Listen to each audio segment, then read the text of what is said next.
Serial Kumkum Bhagya में अब आ चुका है ऐसा मोड़ जिसने दर्शकों की धड़कनों को तेज कर दिया है।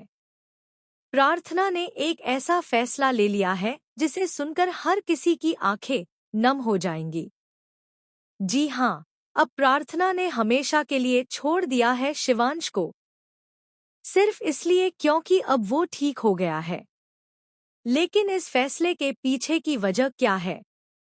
आखिर क्यों अब प्रार्थना, जिससे वो सबसे ज्यादा प्यार करती है, उसी से हमेशा के लिए दूर हो गई है?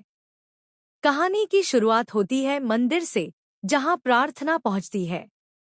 उसकी आंखों में आंसू हैं, दिल में दर्द है और मन में सिर्फ एक ही अरमान, शिवांश की जिंदगी बच जाए। प्रार्थना मंदिर के सामने बैठ जाती है, आंखें बंद करके शिव तांडव करती है, अपनी पूरी शक्ति से भगवान शिव को प्रसन्न करने की कोशिश करती है।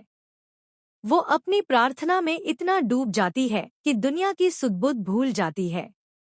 उसका एक ही मकसद है, शिवांश का जीवन बचाना। इधर अस्पताल में शिवांश की तबीयत धीरे धीरे सुधरने लगती है। डॉक्टर आकर परिवार को खुशखबरी देते हैं कि अब शिवांश खतरे से बाहर है। बुआ मान, जो पहले बहुत चिंतित थी, अब चैन की सांस लेती है। लेकिन तभी कहानी में आता है जबरदस्त ट्विस्ट। शिवांश से मिलने प्रार्थना की बहन अस्पताल पहुंचती है, लेकिन शिवांश की बहन उसे रोक देती है। कहती है, तुम्हें कोई हक नहीं है मेरे भाई से मिलने का। उसकी हालत खराब होने की शुरुआत भी तभी हुई जब तुम उसकी जिंदगी में आई। दोनों के बीच जबरदस्त बहस हो जाती है। तभी वहां आ जाती हैं बुआ माँ, और वो भी प्रार्थना की बहन को सुनाना शुरू कर देती हैं। वो कहती हैं, तुम लोगों की वजह से ही हमारा घर बर्बाद हुआ है। प्रार्थना अपशगुन है इस घर के लिए। जब से वो आई है, कुछ ना कुछ बुरा ही हुआ है। अब अगर उसे शिवांश की जिंदगी बचानी है तो उसे हमेशा के लिए उसकी जिंदगी से चले जाना होगा। प्रार्थना की बहन ये सब सुनकर टूट जाती है, लेकिन कुछ नहीं बोलती। वह चुपचाप मंदिर की ओर वापस लौट जाती है, जहां रास्ते में उसका सामना होता है रौनक से। रौनक की आंखों में आज भी वही प्यार है, लेकिन प्रार्थना की आंखों में अब नफरत, दर्द और दूरी है।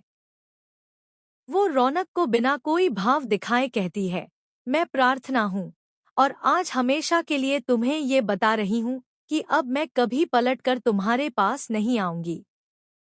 मैं जान चुकी हूँ कि तुमने, पायल ने और सोनालिका ने मिलकर क्या खेल खेला।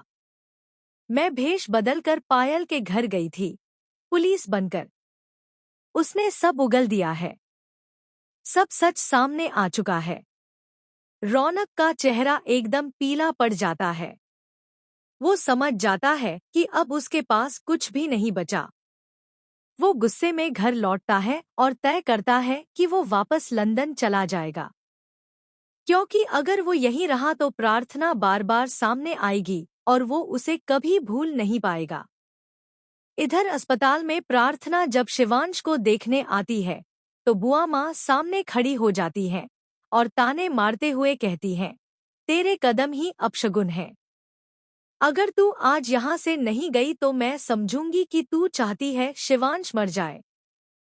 और अगर तू उससे प्यार करती है तो उसे बचाने के लिए तू खुद उसकी जिंदगी से दूर चली जा।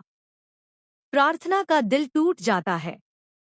आंखों में आंसू लिए वो अस्पताल से बाहर निकल जाती है। बाहर जाकर वो मंदिर के सामने बैठती है और माता रानी से कहती है, माँ, मैं जानती हूँ कि आप मेरे शिवांश को बचा सकती हो। बस एक बार उन्हें ठीक कर दो, फिर मैं हमेशा के लिए उनकी जिंदगी से दूर हो जाऊंगी। बस उन्हें जीवन दान दे दो। वो